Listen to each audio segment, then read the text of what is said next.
안녕하세요. 뉴스반장입니다. 마치 준비된 듯한 이재명 더불어민주당 대선 후보의 아들과 관련된 각종 사건 폭로가 연이어 이어지고 있습니다.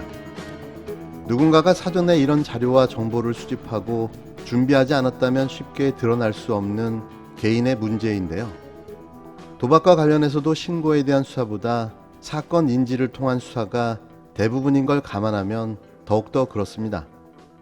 그런데 이런 사실이 국힘당에서 준비하고 있다 타이밍을 맞춰 폭로한 정황이 드러났는데요. 국힘당이 조선일보에 제보하는 방식으로 이루어진 폭로로 보여집니다. 김건희 의혹을 물타기하고 무마하려는 국힘당 꼼수였던 거죠. 오히려 저는 저희가 제보받은 게 있는데요. 이 김건희 씨 의혹을 덮기 위해서 저희 후보자의 아들 문제를 갑자기 터뜨렸다라고 생각이 듭니다. 잠깐만요. 그럼 어떤 취지로 그런 말씀하시는 거예요? 열린공감 TV로 제보가 들어왔다라고 하는데요. 예. 택시 기사님이 강남에서 손님을 한 명 태웠는데 그 손님이 윤석열 후보 캠프의 사람이었던 것으로 그렇게 이야기를 하더라고요. 그러면서 사과를 오늘 하고 그리고 아들 문제를 터뜨려갖고 이 사건을 충분히 덮고 한 방에 보내버릴 수 있다라는 취지의 전화통화를 했다라고 하면서 열린공감 TV에 제보를 했다라고 합니다. 택시기사님께서 그러한 취지의 내용을 제보를 했다라고 하고 있고요. 근데 일단 그거는 확인되고 검증된 내용은 아니니까요. 검증까지는 아니지만 예. 어쨌든 그 터진 시기나 이런 것들이 예. 김건희 씨의 또 이런 어떤 사건이 일파만파 터지다 보니까 이걸 황급히 막기 위해서 또 한 거 아닌가. 오히려 저희가 거꾸로 사과하는 대신에 다른 사건, 여당의 후보의 어떤 새로운 의혹으로 이걸 덮으려고 했던 의도가 야당에게 있었던 것 아닌가.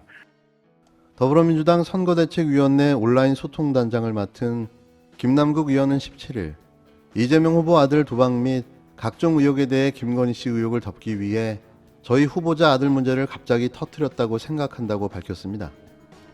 김 의원은 이날 오전 MBC 라디오 김종배의 시선집중에 출연해 열린공감 TV로 제보가 들어왔다고 한다. 택시기사가 강남에서 손님을 한 명 태웠는데 윤 후보 캠프 사람이 사과를 오늘 하고 아들 문제를 터뜨려서 이 사건을 충분히 덮고 한 방에 보내버릴 수 있다는 내용의 통화를 했다고 제보했다고 한다며 이같이 밝혔습니다. 그는 터진 시기가 이런 것으로 보면 김씨 사건이 일파만파 터지다 보니 이를 황급히 막기 위한 것이 아닌가 싶다며 사과하는 대신 다른 사건, 여당 후보의 새로운 의혹을 이걸로 덮으려 했던 의도가 야당에게 있었던 것이 아닌가 하는 아쉬운 점이 있다고 지적했는데요. 이 후보의 아들 이모 씨가 도박 의혹에 이어 다른 의혹까지 불거진 것에 대해서는 선을 그었습니다. 김 의원은 사실 무근이라고 보고 있고 그 부분은 본인이 아니라고 얘기하고 있는 상황이기 때문에 너무 억측하거나 해선 안 될 것이라며 어디까지가 사실인지 확인하기 어려운 부분이 있는데 선대위 차원에서 확인한 것은 글을 남긴 건 맞지만 관련한 사실은 없다는 것이라고 강조했습니다. 김 의원은 이어 억대 도박 의혹에 대해서는 550만 원을 땄다고 얘기했는데 거짓글을 올리는 경우도 굉장히 많기 때문에 그 수익이 고스란히 진짜 수익인지 사실 여부를 먼저 확인해야 될 것이라며 금액과 관련된 부분 그리고 금액과 상관없이 550만 원 수익이냐 몇천만 원 수익이냐 그것과 상관없이 정말 진심을 다해 사과드리고 있다고 덧붙였는데요. 윤 후보의 배우자 김 씨 의혹에 대해서는 수사가 진행되어야 한다고 목소리를 높였습니다. 김 의원은 공소시효 대부분이 지나서 고발 요건이 되는 건들이 많진 않다고 생각한다. 국민대나 안양대 등 이런 서류 등은 고발 요건이 갖춰진다고 하면 수사까지 나아가야 한다며 수사를 떠나 위선이나 도덕과 관련된 문제이기 때문에 윤 후보가 진심을 다해 사과하는 것이 맞다고 말했습니다. 사과 같지 않은 사과를 하며 사과 돌려막기를 하고 있는 윤석열 국힘당 후보. 다 이유가 있었던 거였는데요. 이재명 민주당 후보의 아들 문제를 폭로하며 봐라, 내가 사과할 이유가 뭔데? 라는 자세를 취하고 있었던 것으로 보입니다. 결국 김건희 논란을 잠재우기 위한 카드로 이 후보의 아들 사건을 터뜨린 건데요. 어이가 없습니다. 하지만 중요한 건 김건희 논란이 너무 큰 나머지 다 덮이지가 않았다는 게 문제인 거죠. 이런 측면에서 보면 이 후보의 대응이 더 돋보이는데요. 군더더기 없는 깔끔한 사과, 진심 어린 사과가 더 인상적이었습니다.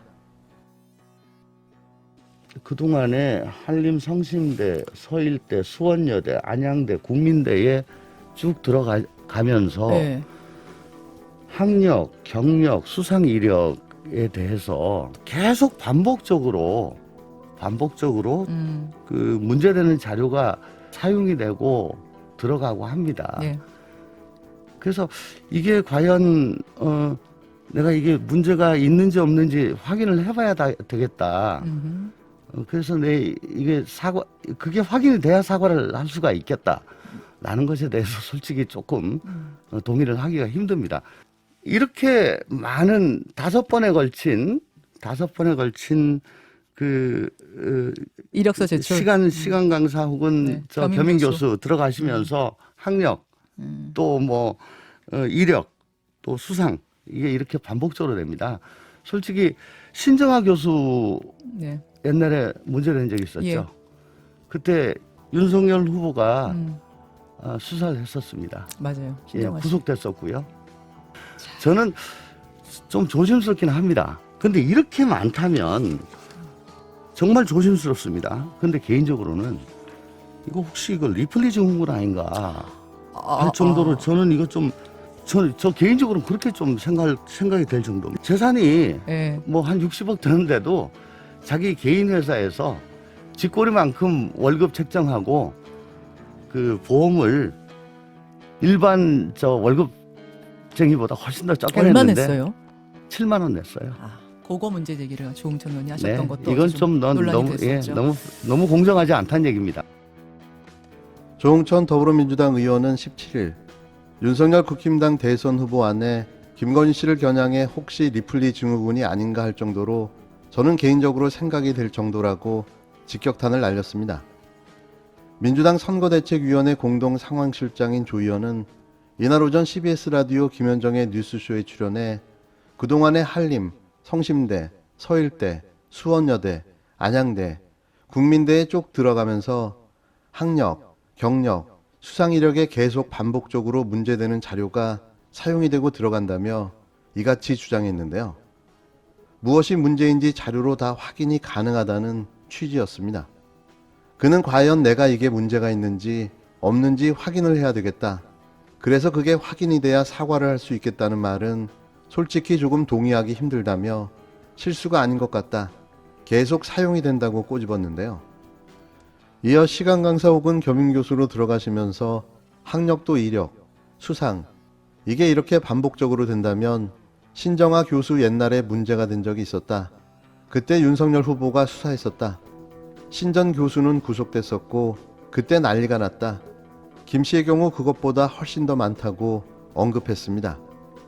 대선 후보 가족 검증은 어디까지 해야 되는 거냐는 물음에 사생활에 속하는 것이냐 혹은 공적 영역으로 나간 것이냐 이걸 구분해야 한다며 윤리 의혹 등 사생활 영역은 제 아무리 뭐라 한다 해도 그것은 관여할 일이 없다는 거다.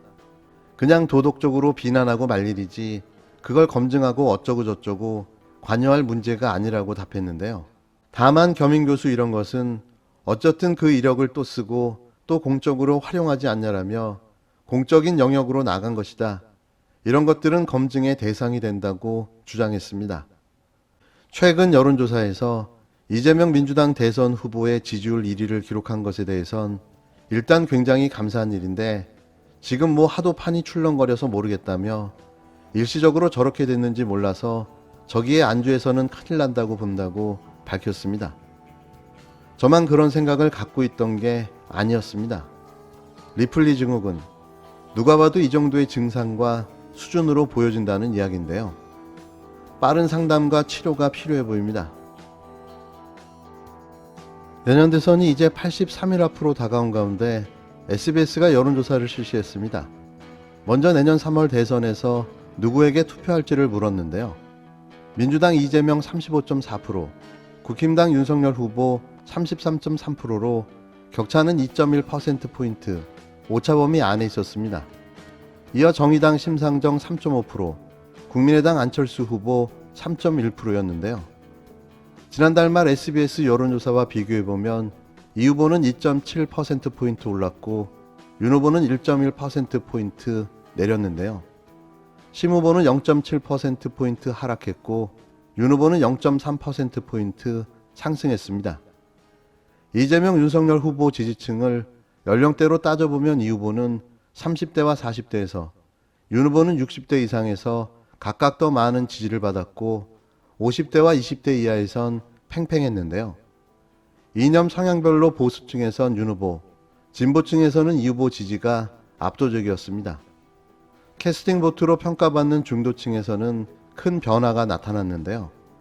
지난달 말 SBS 조사에선 윤석열 34.1%, 이재명 28.3%였는데 이번 조사에서는 이재명 35%, 윤석열 28.4%로 오차범위 밖에서 이 후보가 앞섰습니다.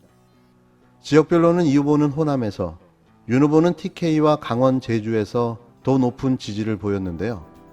수도권 충청 PK는 혼전 양상이었습니다. 지지 후보와 상관없이 당선 가능성을 물었더니 이재명 45.5%, 윤석열 43.3%로 오차범위 안에 있었는데요. 제3지대 지지층을 보면 심상정 지지층은 이재명, 안철수 지지층은 윤석열 당선 가능성이 더 크다고 판단했습니다. 후보 단일화 가능성에 대해서는 후보 간 입장 차이로 단일화가 쉽지 않을 것 같다가 57.5%로 가장 높게 나타났는데요. 대선 후보 배우자가 후보를 선택하는데 얼마나 영향을 주는지를 물었는데요. 영향을 준다 60.4%, 영향을 주지 않는다가 38.1%였습니다. 지지 후보별로 답은 크게 갈렸는데요.